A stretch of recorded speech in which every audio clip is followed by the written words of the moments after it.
So we are live, hopefully. Hopefully it's recording, OBS. And let's get to it.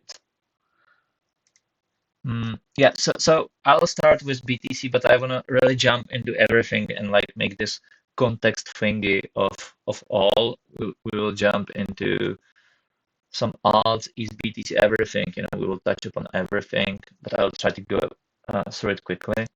So I'll start with the absolute basics, with like BTC. So I think it's still important to realize where people are comparing this current cycle and thinking like, yeah, we already had the July run of 2019.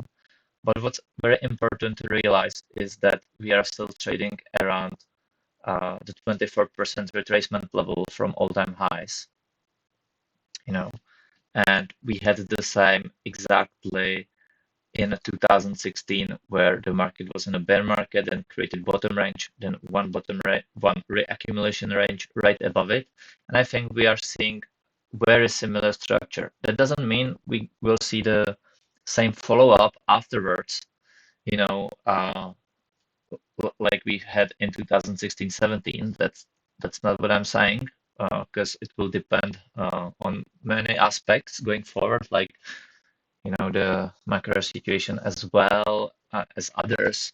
But like I do not think if we break these ranges higher that we will come back to retrace to below these though. What's also very important to notice is the timing here. If you look at the 2016-17 cycle, we had a bottoming range. It took around, let me go there on the daily so you can see it properly. It took around 300 days, the bottoming one. And I think what's also I'll slightly touch is the simple golden cross. Each time we get to either a bull market, bear market. When there is the rotation, there is usually the change, then there is a fake out, and then there is the proper trend continuation. And that works the same vice versa. You get a bear market and you get a flip, you get a fake out, and then the market reverses, and we are finally in a bull market. Doesn't have to always be that case, but is like that. And then the same thing was here. We got a bull market, we got the fake out. We got the trend reversion, we got a fake out, and then the proper continuation happened. And I think we are now in a very similar spot where we got the flip of the trend, we got the fake out, and now we might switch back again and start the bull. By the way, I keep saying, as I keep on saying, we do not have a full higher time frame confirmation. And by the way, I will just give multiple data points. You can make your own conclusions after. I'm just trying to give comparisons and see the facts. I'll go into market structure and everything. Yeah. So once again, we do not have full confirmation of the higher time frame trend continuation here above 30,000 or BNB above 220. I kept on saying that, but I'm seeing already the signs of a possible follow through. Yeah, so back to the ranges, here we took about 300 days at the bottoming one. Then we took about 211 days for the reaccumulation here. If we look at the current ranges, surprisingly, we will find out that they are basically literally the same. Here we had a deviation below. We did not have that in 2015-16, but take the timing, and it's about 276 days. In 2015, it was 200. It was nearly 300. So basically the same. And then we got the reaccumulation above it. It's pretty clear. And this one is 214 days, and that's about, I think it was 211 back then. So really, this time aspect of the accumulation is very important. And I think after we leave this range. We've been in since March. Fucking annoying, boring, but yeah. And I think once we do leave it, this creates a solid base for the future. Not to mention that if we do break it higher, and I'm anticipating here, if we do, we reclaim the higher time frame range that we created in 2021. So this would be very good sign. Jumping in further, if we look at the equilibrium of this range for March, on this upside we got a few days ago on Monday, we reclaimed not only the equilibrium of the range, we have also reclaimed the 200 daily moving average, and we are staying above it. So this is very important.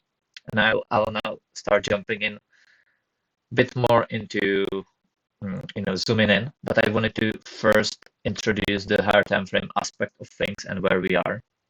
So, and let me quickly just touch upon the market structure. I think that's very important too. We'll hide the moving average, and I'll jump into comments if you guys have any.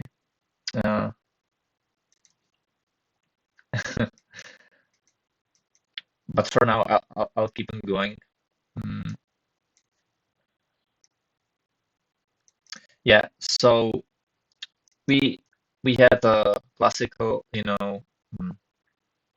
here we had and I think this is very important because many times it can get confusing with the market structure based on time frames. And what's important to see is to see the impulsive flex, right? So for example, here, we got clear low, then we got a lower high compared to this one, although a higher high compared to this one. We got a higher low and higher high, new all-time high. Then we break lower. This is still a higher low compared to this, like on the weekly, right? And then we get a lower high here. And what do we do then? We have a lower low. This one breaks the structure. And although we here get a lower high compared to this one, and then we get a higher low, and then we get a higher high compared to this one. And this is where market structure can get confusing a little bit, right? Because these two are higher highs. But compared to this one, it's a lower high. And this was the impulsive leg lower, this one. So compared to this is just another lower high. And this is when it can get confusing. And once we've broken this structure here, this is where we need to see the broader context. We could have expected like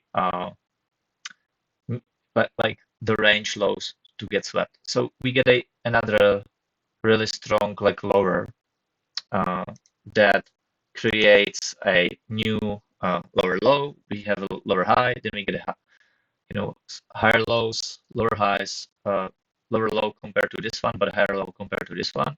We get another lower high. I'm gonna start zooming in, and I will start punting in, the bigger swings, so you are able to see them properly. And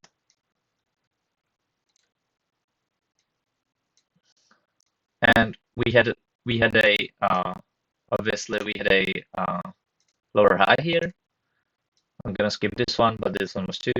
We got another lower high, so we can see that the series of lower highs and lower lows keeps on going. This one was higher low though, so yeah, still significant. But then these two are also very important because this was another lower high here. And this is very important, going forward, because I want to get to the point that the higher time frame structure is now bullish and it's intact. I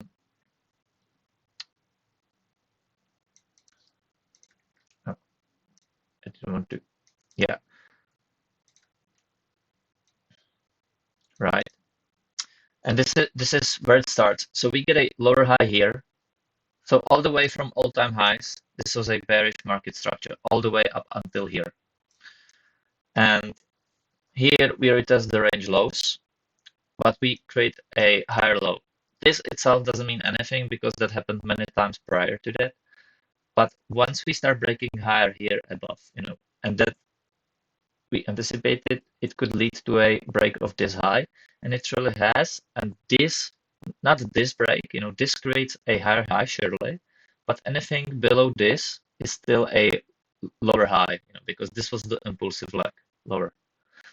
But this one does break this high, and this is where we get a first real market structure break on the weekly since all-time high. This is the first one. So we run higher, and we get these equal highs, of course, and this creates a higher high compared to this one, and then another higher low. So we have sequence now of low. This is the low, lower high, higher low, higher high, higher low, and then what do we get? We get another higher high. So a clean bullish structure. Then we get another higher low, and this is what I was saying. Even if we drop anywhere in here, anything above this high is still a higher low. So even if we do drop down here, this is very important, and retest this weekly candle, because for now it's still possible. If we do, that's still bullish, as long as we don't break below this sort of 20K low. I'm gonna just say 20K. As long as that happens. But for now, we still remain to have a bullish structure. This is a range, obviously. This is a reaccumulation, but structure remains to be the same. Ever since from here, we get a series of higher lows and higher highs, and that remains on the weekly. So now we jump in onto the daily. What do we see on the daily? We are, once again, the broader picture is that we are in this range, but we had a daily downtrend from the high of the range to the low of the range. And I'm gonna now use this to see just the closing prices. And we see that there was a clear downtrend that was broken here. And what did we get here? We had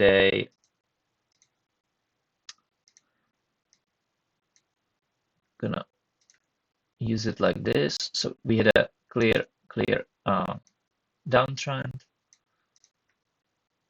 with series of lower highs and lower lows, very, very clean. But then we get to the point where we create another lower high here. We then create higher low, and then we create a higher high. And this one does breaks the market structure when we break above here on the daily. I'm gonna write it down. And then we get a higher low, as it should have, and then we get another higher high. So this is a confirmed weekly, and these are seriously just the facts. This is not any hopium or barium. It's just as it is, pure facts of market structure, right? Sorry, make it a little bit smaller. I'll differentiate the color soon. Okay, so let's make these red ones. Then we will jump into Ether right after, and then we will start jumping quickly and making the broader context, and it will fall together after.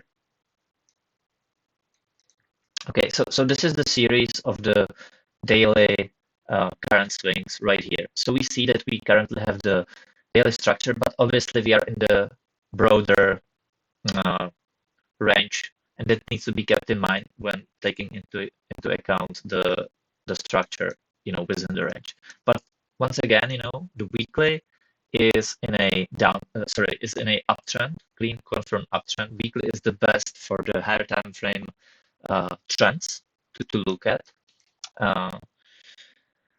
And now even on the daily,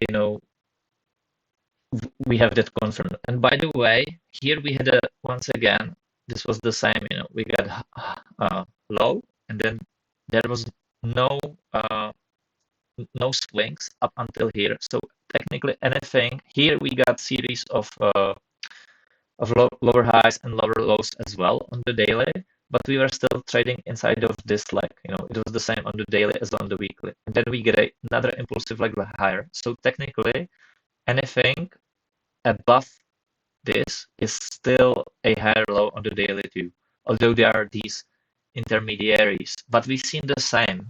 Okay, I'm gonna now go back and I'm gonna use H4, so it's clean. And we had the same right here, and that's what I was saying back then, that we had this impulsive leg higher, and then we got all these lower highs, lower highs and lower lows, and lower highs and lower lows inside of this impulsive leg higher, right? So you had these, and this was inside of it, and that's the same here. That's what I want you to see right here. So my take currently is that we should continue higher, and based on other aspects we will go to, I will explain why. But as long as we stay above, I think the current environment is pretty good, but we will have also invalidations. So this is a pretty strong level confluent with the EQ of the range, 200 moving average, horizontal support, and there is also H4 block here that could hold the price if we do drop there. That's our long on BTC currently.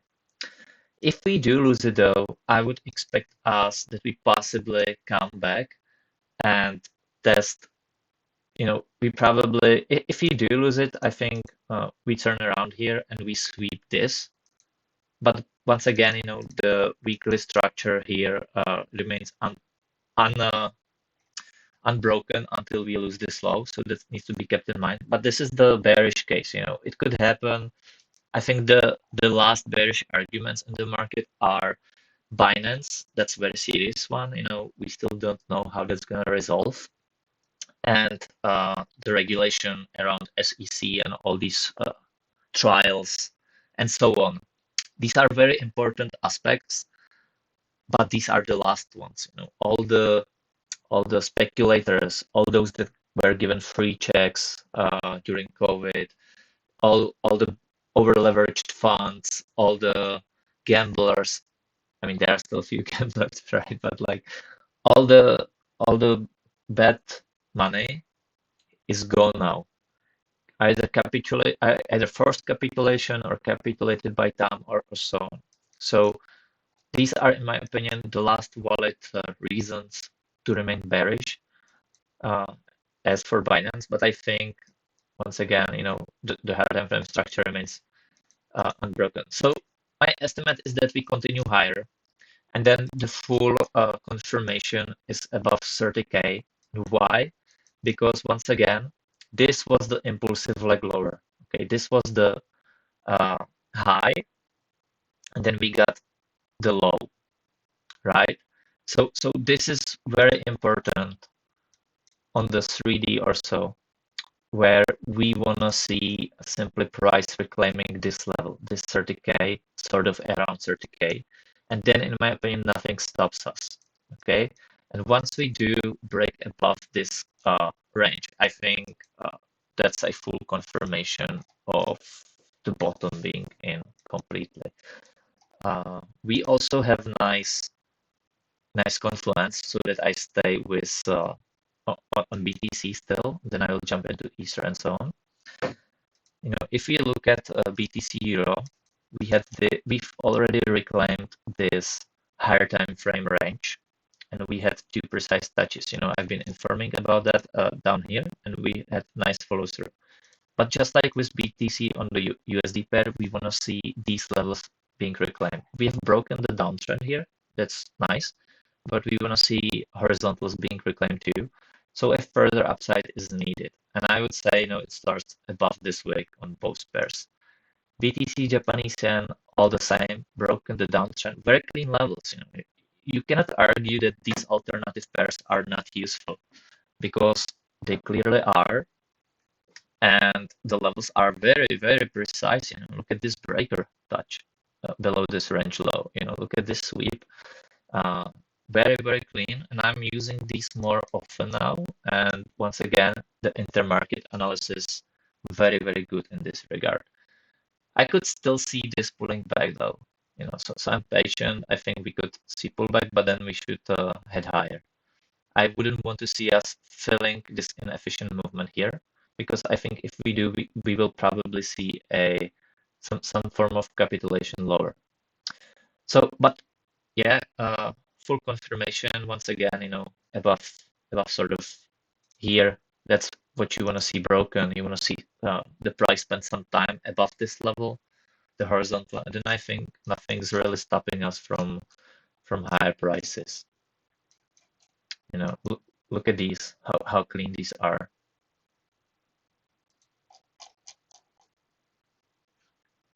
Pretty amazing.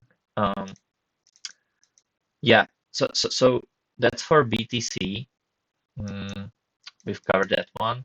Now I will quickly jump onto Ether. I think this one is, let me use this one. This is the current market structure for Ether. And it's, I had this one already prepared. This one is pretty much the same. We had a low, after the bear market. Then we had a lower high, on the macro scale. And then we got these, this inside structure, but all of it was a higher low compared to this one. So we created a higher low, and then here we broken the structure just like with BTC, and then the higher time frame structure here was a higher high above this one. And we still have a series of higher lows, but Ether is definitely looking much more shaky and much more weaker. Currently we are in this weekly downtrend, and I still say that as long as we stay above this high, the structure remains to be bullish and we print higher lows. So anything in here is a potential future higher low as well, but we'll see about that. One sec. I'm gonna close this one. Oh no, this one. And what I could potentially see is that we are, in this higher time frame ascending triangle, but we are down here, right down here. By the way, this level is very much confluent with lots of stuff. Like if we take the weave up from the very bottom, we shit. Yeah, we are close to the mid range. We have the 3D demand here, right here. We could potentially touch the EQ of it here. So what I'm looking at is that what we could have is a final sweep, like that shakeout where people start to say, hey, we've broken this triangle to the downside. And what I could see is a shakeout and then fast reclaim. But I'm not gonna lie, Ether looks way more weaker than BTC currently. But what I'm having a hard time to see is Ether going down while BTC goes up. So this one will be interesting to observe how these play out. My my estimate is that we possibly make a shakeout here, but that stands unless we lose this low. Losing this low would then lead to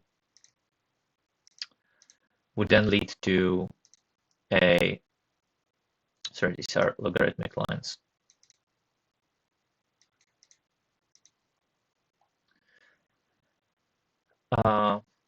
This one would lead, if we do lose this one, if we do lose this demand, and the EQ of the range, then I think, we would head to the range lows. And that's me being honest, if we do lose this one, that's very bad. But for now, do not anticipate level to be broken until it is. I've been saying that for Binance, and it was the same, We did not break it here, we did not break it here, but at the same time, we did not break above here. So as long as we are mid-ranging here, hard to say. I think if BNB starts breaking lower here, we do see a repricing below this low, and then the next support is down here at 150. If we do break lower, and this could potentially mean that BTC does that final capitulation. It's still open. I think it's less likely though. If we do break above 220, I think this was the deviation, and we start quickly repricing higher, and I think the Binance flat might potentially be gone at the time, but we'll see. But these are definitely two levels to observe and put the context together. Yeah, Martin says fuck Binance, and it's true. I mean, fuck the regulators, not Binance, fuck the regulators. Yeah, regarding, so now I'll start moving to out of BTC, Ether, and so on. One sec, I'll have a quick drink. My throat is sore, so that I can continue talking.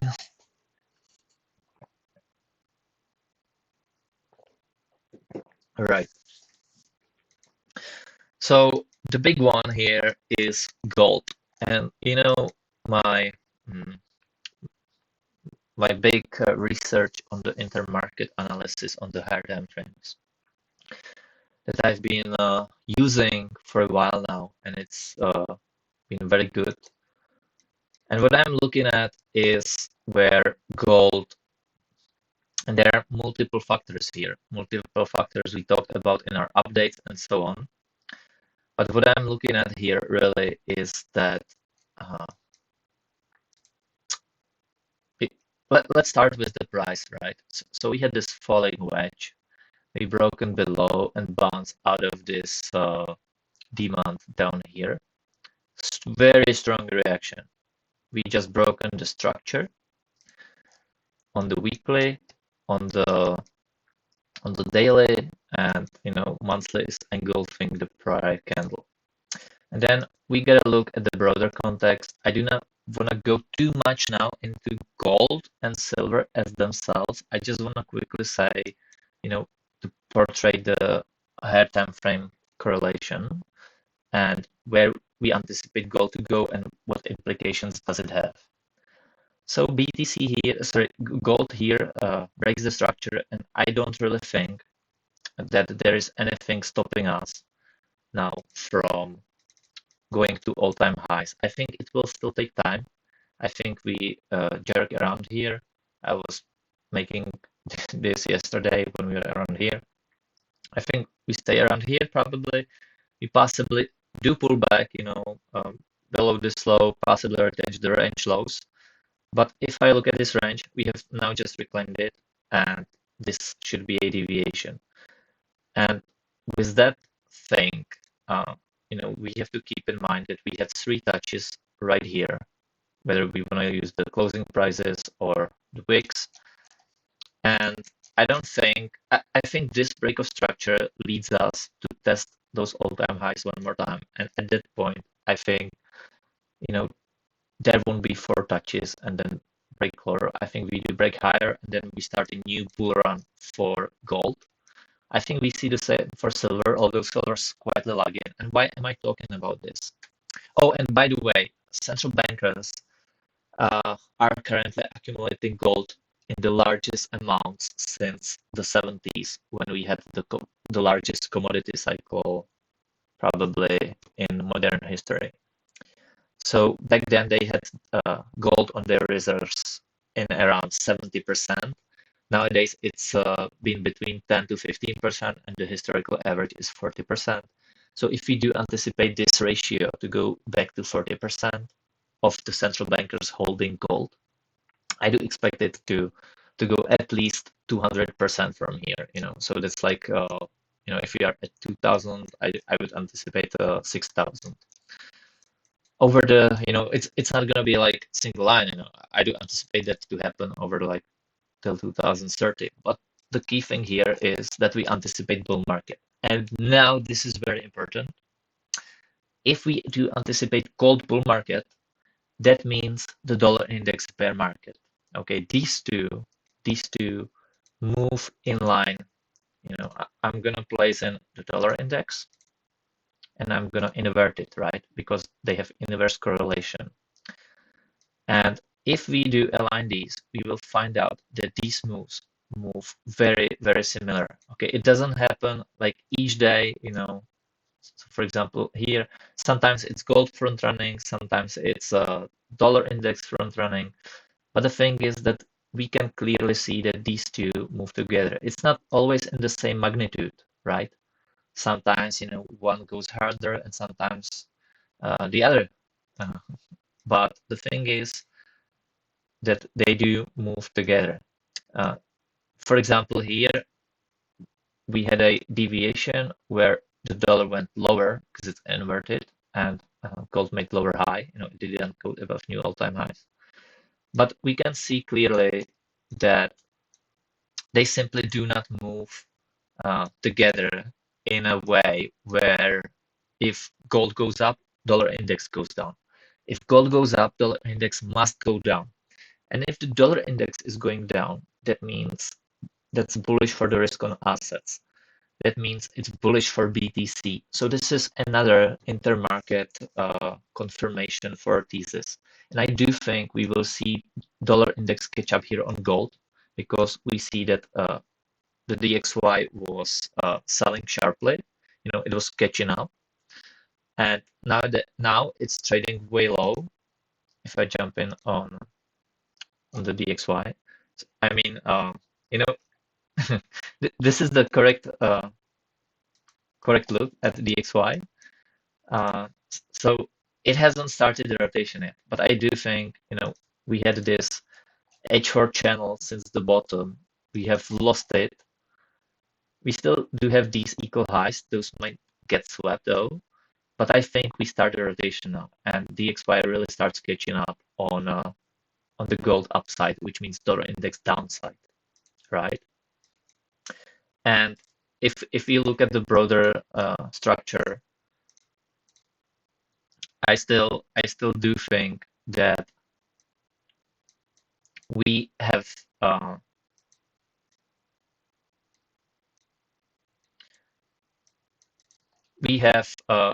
we are in this larger channel. This was the beauty touch, and I think we continue lower. If we do expect that gold rally, that big gold rally, this was the big gold rally, by the way, in between 2000 and 2012. This was the big gold rally, and we see what the dollar index has done by then, right? So I do expect that to happen the same. If we are bullish on gold, that means the dollar index will be going down over time, and I do expect us to hit this level. We've been in the local decade uptrend channel here. I think we now go and test the lower boundary, then we possibly hit the recession, and then there is the new cycle. That's our longer term plan, and shorter term is once again that gold had that rally, and I think DXY is going to be rotating here. We also see that on the Euro USD, where I was anticipating that either we possibly bounce out of this weekly demand, or we go sweep these lows and retest the range lows. And we are already bouncing right here. So we can see that all of these are nicely playing out. Jumping into silver as a further confluence, for the DXY, BTC, gold, and so on. We had this, and once again, this is the broad market structure. Higher highs, and this is a higher low. Anything above this low is a higher low. But we do see that the structure here kept on bleeding. We had a nice clean reaction out of this weekly demand we talked about. We have now reclaimed this range, and above here, this will be a nice breaker. And I think above here, silver really starts to go high. And once again, you cannot have bullish DXY if you have a bullish silver and gold. Only inversely. So I do expect this one to get broken at some point. I think it's possible that we do come back and retest this weekly demand confluent with this daily support. It's very possible. I do not know if we just go straight up, if there is enough strength, or if silver comes back now and retests it. That's very possible. Nice breaker here. Nice inefficient movement, nice stops. Possible we come back down here. But once again, very bullish on silver overall. I do think we're gonna have a large bull market here as well. This was the longer term bottom, breakout higher, retest of the breaker. Now we are getting bullish structure. So everything is lining up here for the commodities rally. This is very important to understand the current opportunity we are in longer term and what we do expect. But we need to keep in mind, once again, the lower time frames, I would say lower time frames problems we have as the Binance and SEC, or let's say regulation in general. Regarding oil, I will have to use this one. I was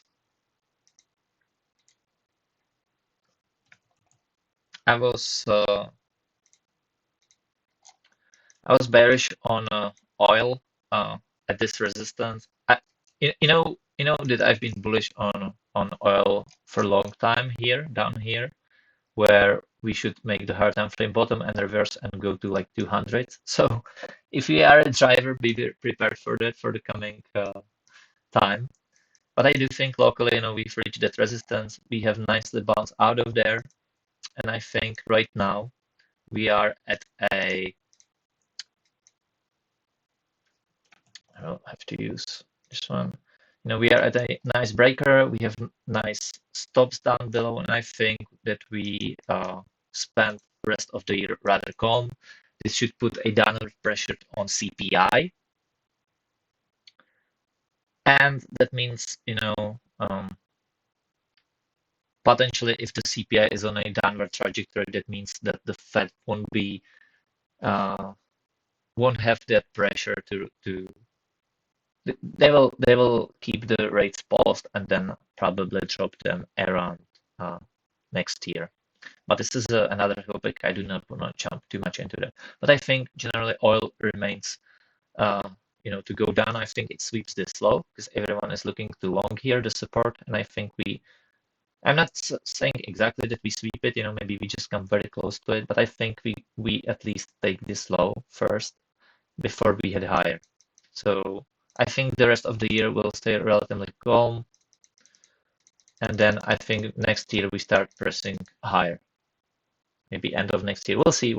But that's the plan. That's the plan. Martin was saying he's gotta go. Quantum webinar. Good luck and thanks. Yeah, be sure to watch the rest on the replay, Martin, and good luck.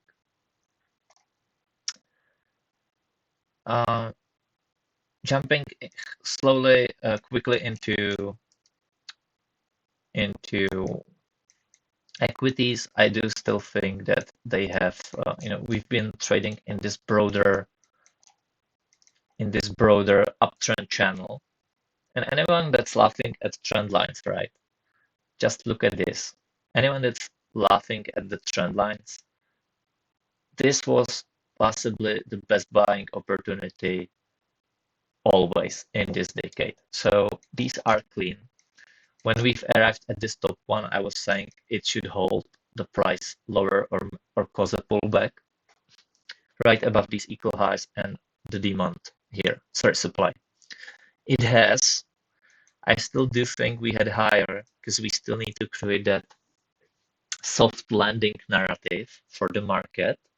where all the sideline money that has been scared to jump back in, once we do, we prove all the bears wrong, all the recession callers wrong. It creates a soft landing, and all the sideline people will start to jump back in. Maybe we spend some time there. I do not know if we just sweep it and hand lower, or if we do spend some time here. I think spending some more time above there would make more sense. And then at that point, I think it comes out of nowhere, the recession, and we have a large drop. We'll see how big.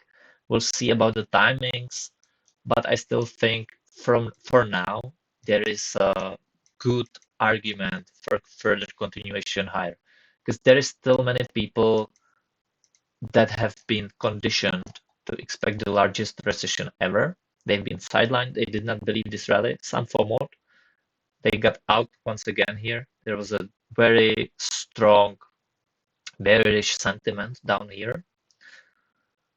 And these people now, still believe that this is the top and we are turning around and the recession is coming. I think it is, but the timings here are important. And I do think that we keep heading higher till then. It's the same for SPX. Apologies for these little drawings here. I still think that's the same for SPX, and we climb higher. We can even look at stuff like, the moving averages that are nicely lined up. We just had a nice touch on SPX on the 50 weekly. So the trend is pretty clear. Each time we had that, it meant price turning around, even if we dropped slightly below for a while. And this is the 2008-9. Once we do reclaim these, the price tend to move higher for some time. So I do think there is more upside to equities. And why am I talking about equities? Because obviously we are mainly interested in crypto. I think once we do start trending higher, I think that creates that sort of risk on narrative in the minds of the people. It creates that, okay, the upside in equities is sort of now used, limited. Let's move the capital. Let's rotate a little bit. And I think that opens up the doors for BTC too, for some capital to start jumping in. And once again, if I combine all of these aspects right where we are with the market structure we talked about and all of that, I think that creates a good case. Nonetheless, we should keep in mind the potential bearish scenarios in case we lose the EQ of the range, the 200 moving average, and everything we talked about at the beginning, right? If you miss that, be sure to watch it. Yes, I wanted to talk lastly about ETH BTC. I think this one is also at very critical level. It's been sort of downtrending, but just like with all the others, as long as we hold this low, anything down here is a higher low. But it's at a point where it really must bounce. It must start bouncing, because if we do lose this one, we lose the higher time frame structure. So this was clearly uptrending all the way up until here, right? This is the higher high, but then right here we create a lower low, and then we make the upside. Sure, we break this high, but compared to this one, this is a lower high. And if we do break this low, we just created a lower low here and then another lower low here, and that's a confirmation of the bear market. So I think ETH BTC to be bullish, it absolutely must hold this one. Right now we are trading at this higher time frame range lows and this weekly and monthly demand zone. So we can move around here, shake people out. I think we potentially even sweep this low. That's very much possible, but we must hold this low. This one cannot be broken. And then what we would love to see is this level be turned into support at some point. See that upside, turn this level into support. And what we are seeing right now is the capitulation in ETH BTC. This goes well in line with what we talked about on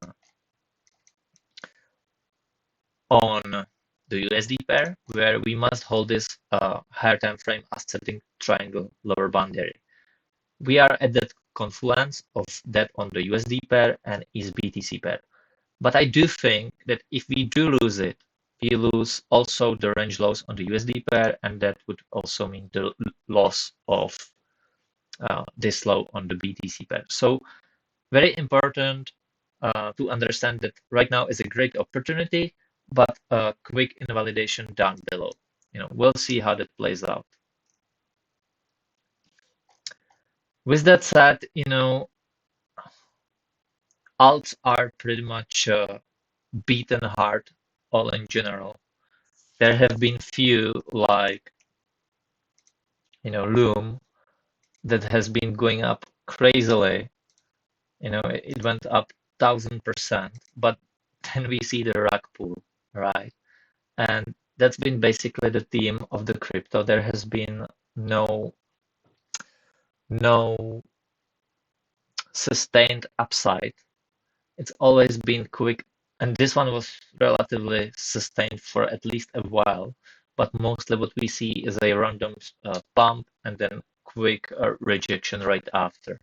The market simply doesn't want to. There is just no liquidity coming in right now. I think that could change with Ether BTC holding, but until then, I think this can continue for a little longer. All in all, obviously, the alts are heavily oversold. I think we are in this depression phase, but we must get out of it. And for that, we are still looking for some trigger. BTCD also worth mentioning. I still think we should see once again, confluent with ETH BTC at higher time frame resistance of this strong level. We just swept this high, and I still think this is a great area for a potential reversion. I do think we front run this level, which is looked at by nearly everyone on the first go, and I think we should see a rejection here, but I think we could potentially see it come back to later on, and then we see something like that. That's my sort of estimate, and we'll see. But once again, BTCD at higher time frame resistance, ETH BTC at higher time frame support, ETH USD at higher time frame support. This is a place where these must react together. Also, maybe worth mentioning the CME weekly gaps. We still have one on BTC around 20K. So even if this one should come, and not always these tend to fill, we've seen that around 10K. I do think my take on CME gaps is that they'll all get filled on the upside, not on the downside. And this one will remain, in my opinion, open forever on the downside. And this might as well. Do not think that these necessarily have to get filled. I do think, however, that these get filled on the upside at some point. On ETHUSD, there is one above us right here, and that's the only major one. I think that one should get filled too. We had taking it back, we actually have one right here, and that might get filled. We just touched it, and look at those reactions, right?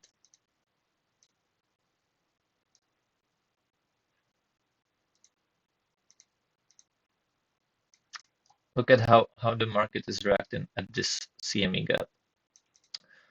So this might get filled, but once again, this low must hold because that's the impulsive leg that broke in the structure. Regarding that, I think we've covered all the important stuff. If you guys have any questions, hit them up. But I think that's all the important for today that I wanted to share with you, and so you know where we are. I think lastly, also good to watch for USD Japanese yen. I do think this one is bearish, will be bearish for reasons I'll mention, and we can see a strong correlation once again between the dollar index and the Japanese yen, right? Only what differs once again on the higher time frames is the magnitude of these moves, but they tend to move generally in together, pretty clean. If we do expect turnaround from USD Japanese yen, we do have to expect turnaround from the dollar index. Why do I expect turnaround from USD Japanese yen? Is because the Japanese government said, or sorry, the Japanese central bank said that they will defend the yen at 150 ratio. And this ratio is, by the way, directly correlated with the higher time frame range high. And it's also the place where we rejected in October last year, right? So this is a strong level, and I think we should come back and retest the support as well. And if we are bearish here on the Japanese yen, that's bearish for also the dollar. So once again, another lining up of things. With that, I believe we covered it all, and I'll be ending the stream. Do not want to make it too long. We've been going for an hour. Lots of important stuff has been discussed. Okay, guys. I'm waiting. Paolo is writing something. So we'll see if he has a question or just wants to.